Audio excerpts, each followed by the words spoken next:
নমস্কার, আপনারা দেখছেন বরাক বার্তা বাংলা সংবাদ। আমি সঞ্জীব সিং। এক নজরে আজকের সংবাদ শিরোনাম। শিলং থেকে মিজোরাম পাচারের পথে শিলচরে আটক বিপুল পরিমাণে নেশা সামগ্রী, গ্রেফতার 2।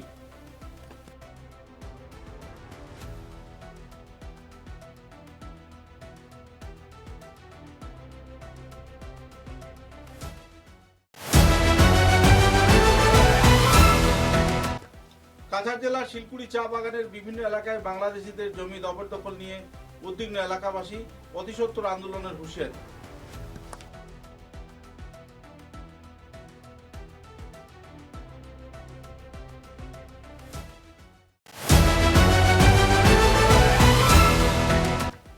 শিলচর ইম্পেরিয়াল মলে স্পা কাণ্ডে সাফল্য পুলিশ প্রশাসনের, অভিযুক্ত রূপালী দাস ও রোহিত দেবনাথ পুলিশের জালে।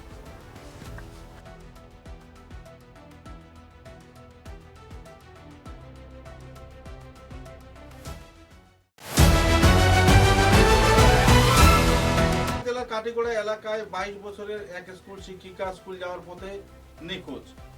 পুলিশ প্রশাসনের কাছে দায়ের করা হলো এফআইআর। 12 দিন ধরে চলছে খোঁজ।